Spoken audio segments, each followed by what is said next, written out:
school, I got contacts, my braces got taken off, and I started to feel a little bit better about myself. And I got my first boyfriend, which was like this huge accomplishment. It really was for me. Like, I don't know why. It was like I had arrived, like I got a boyfriend. And he was like the best guy you could have brought home to your parents for the first, for a first boyfriend. He was Christian. He didn't drink. He didn't smoke. He didn't do anything. And what happened was I went to Wisconsin at the age of 15, and that was when I had my first drink. I didn't drink until I was 15, and I stopped at 19, so it got bad for me really quick. And but I started drinking at 15, and the first thing I remember is my cousin asking me if I wanted to go to a party. And I was like, yeah, sure, like that sounds like fun. I never said no to anything, by the way, ever.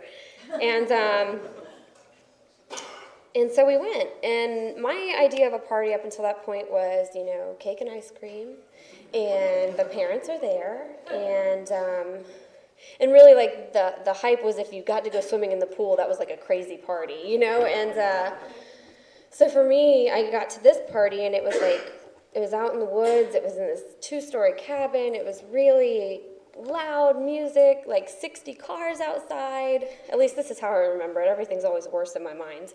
But, and there's just, I remember hearing beer bottles breaking and just instantly paralyzed by fear. And that's how I felt my entire life.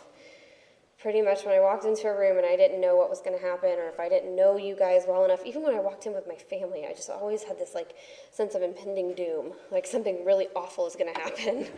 And that makes you very neurotic, and that's the best way I can describe myself, is I was just incredibly neurotic. I mean, always worst case scenario, something bad's going to happen. They're going to hate me. I'm going to say something stupid. And so I walk in, and the host of the party was like, oh, hi, what do you want to drink? And I don't know what I want to drink. I've never drank before, so I said Coke. And he just, like, looked at me like I was stupid. And he was like, oh, well, we don't have Coke here. I was like, I already am beating myself up internally, because that was stupid. And then he's like, but we do have this malt beverage called Hooch. And I was like, okay, well, I'll try it. And it was horrible. It was horrible. It was this sweet-tasting malt liquor, and or malt beverage. It was gross.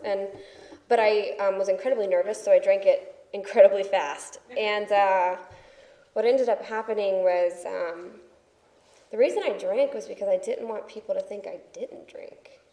I had no idea what alcohol was going to do for me the first time I drank. And I think that's important. I know some people, like, they were waiting to drink, I had no idea what alcohol was going to do for me. And I took that first drink, and I looked around, and essentially I kept drinking because everybody else was. And so I kept pounding them back, and after about 3 or 4, I remember standing up, and, it wasn't that I felt 10 feet taller or prettier or any of that. I just didn't care anymore. You know what I mean? Like, all of a sudden, my whole life I've been riddled with fear and insecurity and anxiety and worry, and then I put this liquid in my body and I don't feel anything, and it was the best feeling in the world for somebody like me to just not feel. And I didn't care what you thought about me anymore, so I was free to do whatever I wanted to do, and that was great. And the problem with that is I find out shortly after this, or looking back, I was an alcoholic from go, after 4, I realized if I felt like that after 4, I must feel great after like 15, like I instantly went from 4 to 15, not like 4 to 10 or 4 to 5, or I went to a big number, and I ended up blacking out that night. I don't remember the night. What I know is what people have told me. I woke up the next morning in the back seat of a car, and I had definitely wet my pants. My knees were like black. My back hurt. My pants were ripped, and I was really just confused. And somebody told me I had fallen off the roof. I guess some guy had tried to convince me that there was a meteor shower on the roof. I don't think there was. And but those guys at those parties, and Anyways, so I was on the roof and fell, and luckily, I landed on the first floor balcony on my back, and I didn't kill myself somehow. But, my thought was, even though I'm sore and bruised and beat myself, it was my first time. It's going to get better. I just need to learn how to do it better. And it never got better. I pretty much always, my friend Pam says it great. She's like, I almost always relieved myself in inappropriate places. And there was nothing ladylike about my drinking from the beginning. I was a disgusting drunk from go. And, what happens is I come back home, I break up with that good Christian boyfriend, and I start dating the guy at my school who was he wasn't old enough to buy alcohol, but he had a fake ID, and he sold outside issues, and I was like, oh, he is my guy. And so I started dating him 2 weeks after the Christian boy, which my parents about had a heart attack, and that started this pattern that I continued throughout the rest of my drinking career of using people. And if you had what I wanted, it didn't matter what price I had to pay, I would do it. And if you had what I thought would make me feel better, I would do whatever I needed to do to get it. And for me, being in sick relationships can really warp your sense of what a relationship with another human being is supposed to be like. And it took a while for me in sobriety to figure out what that's supposed to be.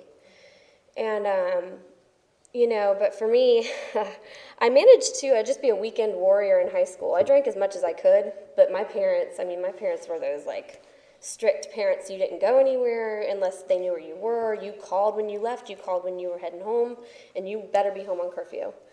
And so I pretty much would sneak out every opportunity I had, and my mom still jokes around to this day. She's like, it's amazing that Morgan's screen on her window stopped breaking when she went to college.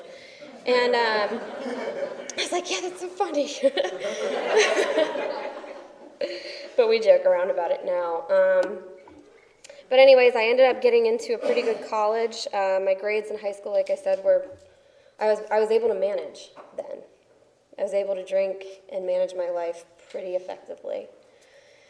But it was already starting to impact my relationships with my parents and my relationships with others. I pretty much dropped all my good friends and started hanging out with people who were doing what I was doing. And for me, I had an opportunity to go to a local college in Lakeland, and they were going to pay me pretty good money to run cross country there. And they were even going to give me extra money for room and board and things like that. And I also got accepted to the #2 party school in Playboy magazine. And so I was like, that's where I'm going. I'm going to pay to go to this other school. And the reality was the other school was 4 hours away from my parents. I could absolutely drink the way that I wanted to drink. My parents wouldn't know about it. And essentially I was kind of just free to do what I wanted. And so my mom moved me up there, and my mom's bawling her eyes out because she clearly knows that I'm probably not heading down a good road. And I was just like, Mom, I'll be fine. Have a safe trip home. No, I didn't feel sorry for her at all. And then within 2 days of being there, I found people to drink with.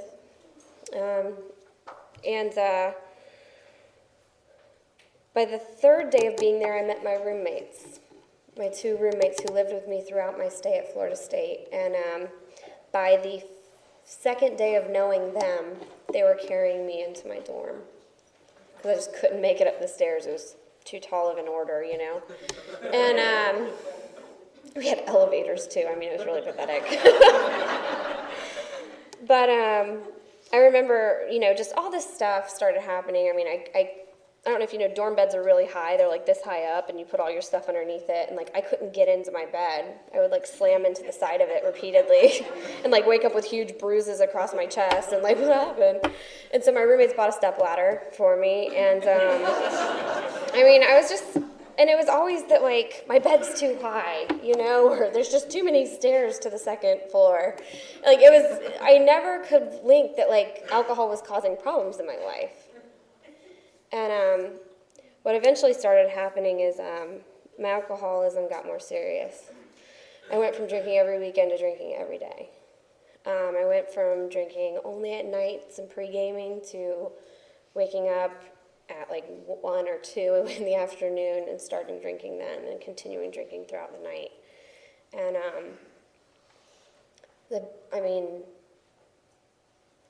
my roommates started to separate from me. They tried to talk with me and rationalize with me. There's no talking to me about my drinking. If you talked to me about my drinking, you weren't in my life very long. And for me, what ended up happening is, a lot of things ended up happening, but what really made me hit my bottom was I was dating a guy who, I did other substances, but not like I drank. I drank more than I did anything else. And, but I always dated guys who sold outside issues. And this guy was he was selling outside issues, and he was also selling out people. So he was narking. And people started following him, and so I thought people were following me, and I got increasingly paranoid. And nobody was following me. I really don't think anybody was following me, now that I look back on it with a clear mind. But at the time, you couldn't have convinced me that there wasn't people after me. And what the doctors believe happened, and my mom just reminded me of this the other day, the doctors believe that something was slipped into my drink at some point throughout 4th of July weekend. And that what I experienced was side effects of a psychosis based on that. I don't know. What ended up happening is I had basically a psychotic meltdown, and I stopped dating the narc because I realized he was making me paranoid, and I instantly started dating somebody else because I was not okay by myself. And this guy was like, Morgan, I think you might be schizophrenic. And I looked at him and I was like, yeah, totally, yep. Yeah, that makes 100% sense, I hear all this stuff in my mind, and I'm just doing all this stuff I don't want to do, and I'm crazy, and I can't seem to go to school, and I can't seem to stop drinking, and I'm schizophrenic, and I diagnosed myself in 5 minutes, and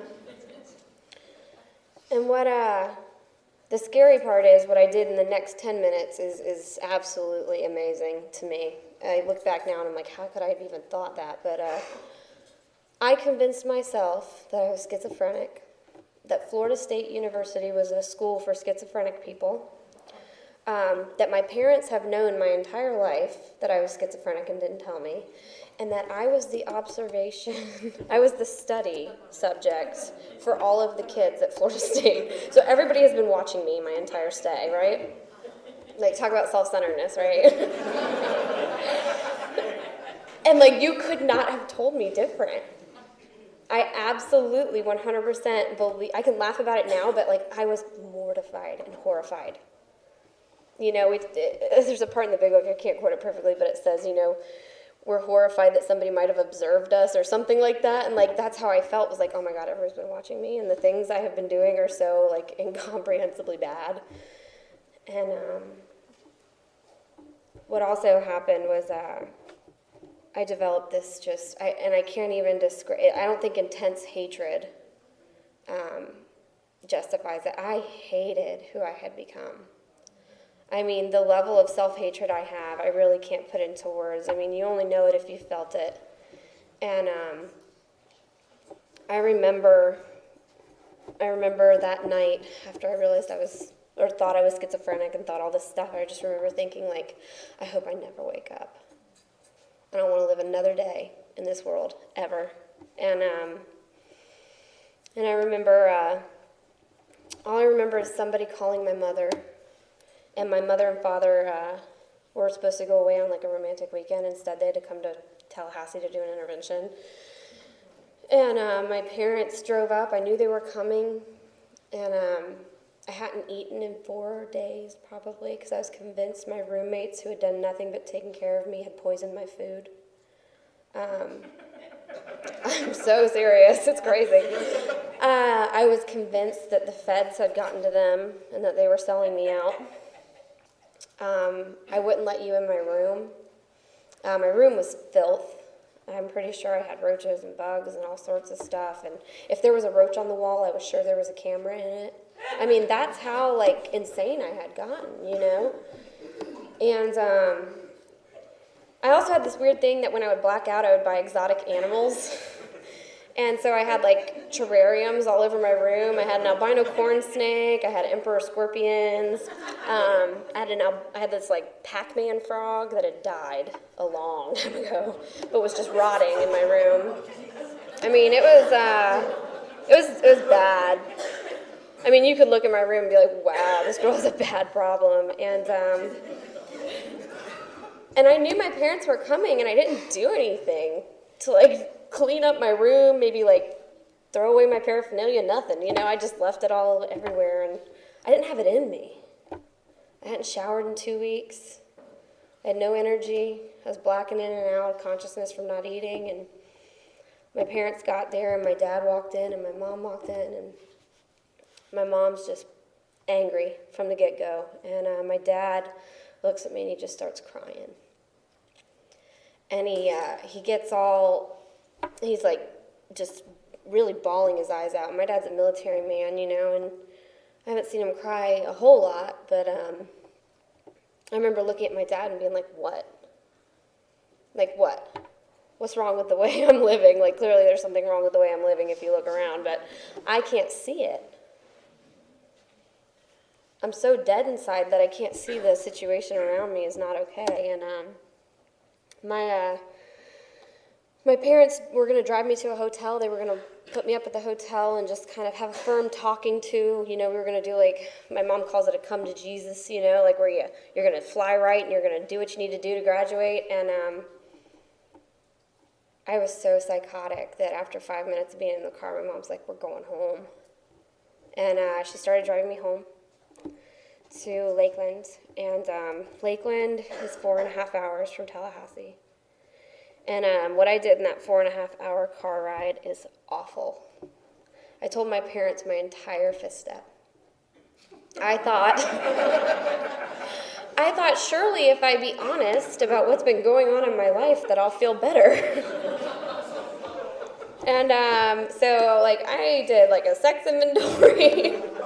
I did horrible, I said horrible things that, like, you should never, ever say to your parents. And that's why it's so important to get a sponsor. But,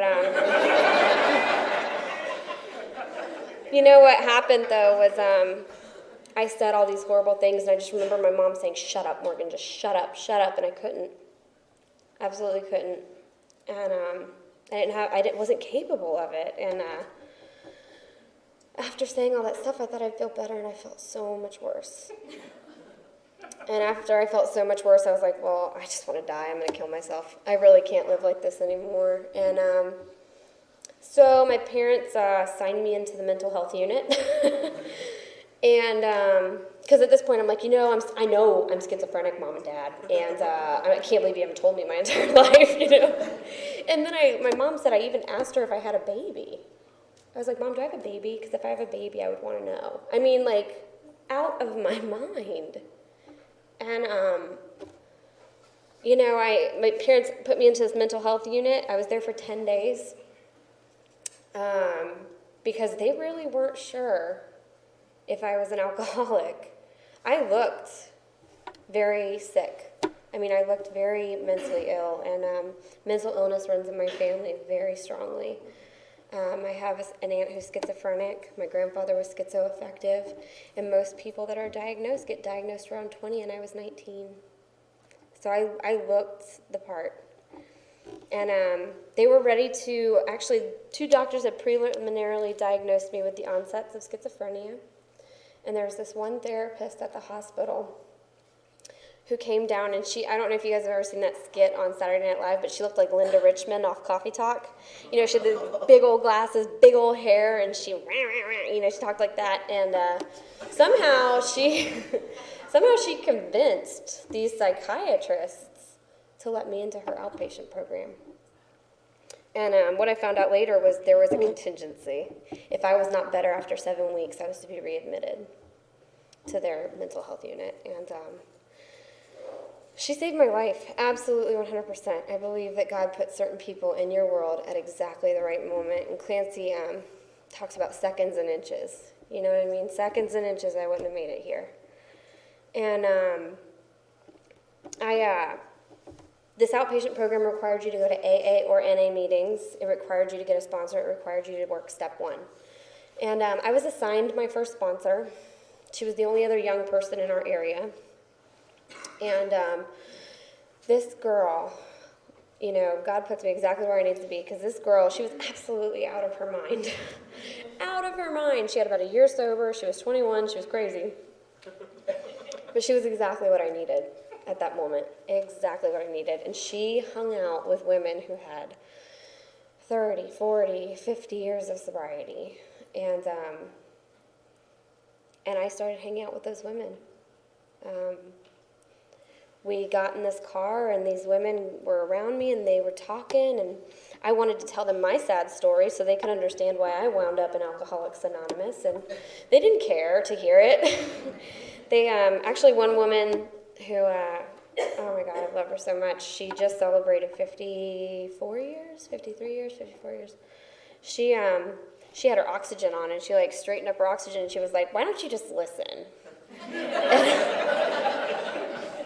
And I, you know, up until then, like, everybody in meetings had been like, "Oh, just keep coming back." And, like, this woman was not having it. She was like, "You're talking too much, and you should just listen." And I was mortified.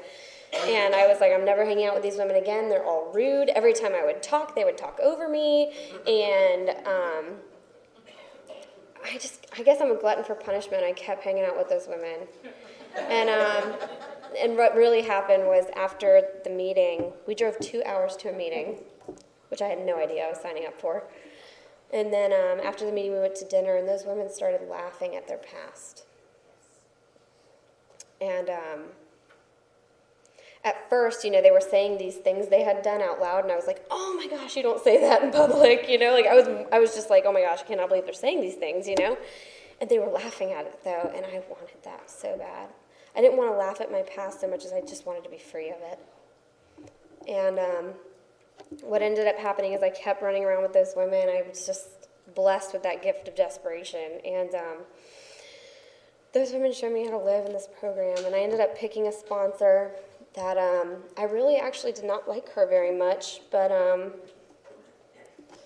there was something about the truth that she told me about myself every time I saw her. And I was like, you know, I need somebody who's going to tell me the truth about myself. Because I had been lying to myself and lying to those around me for so long, I couldn't tell you what was real when I got here. And she started taking me through the steps. I was 8 months sober before I took a step. And I don't recommend that. I went to my sponsor now, and I was like, I'm going to drink. At 8 months sober, I'm like, I am going to drink if I don't work a step.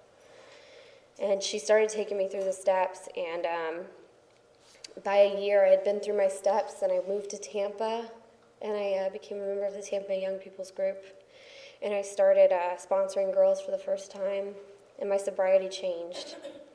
You know, it changed from what can I get out of it to what can I give back, you know, and not that I give back all the time like I should. I can be incredibly selfish where I'm at, and I am by no means a perfect example of Alcoholics Anonymous, but I have not drank since I got here. And but for me, my life has gotten so incredible. Oh gosh, my life now. First of all, the steps did incredible things for me. A fifth step with your sponsor is different than a fifth step with your parents. My sponsor really helped me to see my part in everything. And I know that some people have things that happen to them that they don't have a part in, and I understand that. I had a part in everything in my world. I can say that honestly. But when we got to 9, it looked very different for me than it did for some people. My family was incredibly angry with me, and I know a lot of people go through that, but my dad and I, actually, our amends was very odd, and we had it out. We yelled, we screamed, we cried. It was like a mess, and then what happened was we came to an understanding after that. And I would have totally done it differently, but I think everything happens in God's world as it's supposed to. And my dad and I have a pretty neat relationship today. And my mom and I, that was a hard one. My mom was incredibly angry because I had not been raised to do the things I was doing.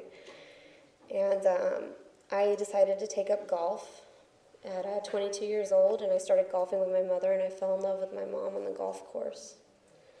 And my mom and I are best friends. I can honestly say that. I absolutely love spending time with my mother.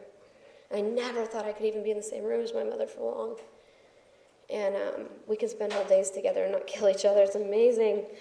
And my brother took a long time, and my brother still takes a lot of work. I had robbed my brother of a lot of attention and a lot of peace, and my brother, when I was in that outpatient program, was like, I really don't care what happens to Morgan from here on out. I don't think she's an alcoholic. I think she's an attention seeker. He said different words. And he's like, and I'm just done. And I had a friend that passed away last year of a drunk driving accident. Really tragic drunk driving accident. His brother was in the car, and we knew both of them, and my brother picked me up for the funeral because I was real upset. And we went to dinner afterwards. My brother took me to dinner and told me that if anything ever happened to me, that he would never be the same. And I never thought I would hear that from my brother ever. And oh my gosh, I've gotten, so much has changed this past year. I was invited to speak at this retreat, this wonderful retreat. And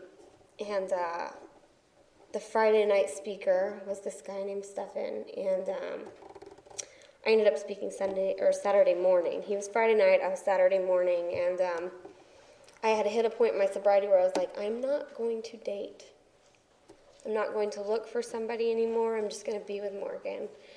And then I truly feel like God just placed this man in my life.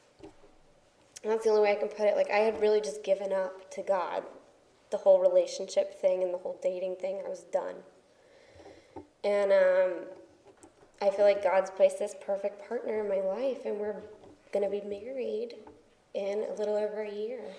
And he's an Alcoholics Anonymous. He loves Alcoholics Anonymous like I love Alcoholics Anonymous. And my family loves him. My family approves, which is great. But my life's beautiful. And it's all because of Alcoholics Anonymous and God. And my life is so much more than I could have ever asked for. And I know that I'm barely scratching the surface, and that blows my mind. I know that at 6 years I have so much more to experience. I can't even imagine how good it's going to get, And I think it's important to say if you're new and you don't really feel okay, or you don't really feel like you belong here.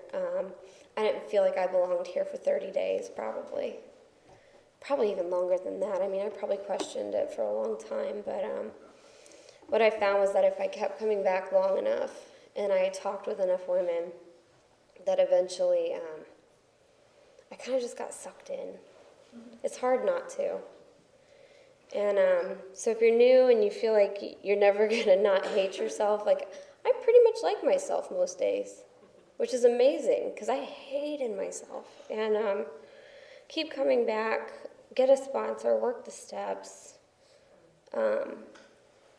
trust God, clean house, help others is the easiest way that it's said. But I don't know if there's anything else I have to say other than thank you for letting me share.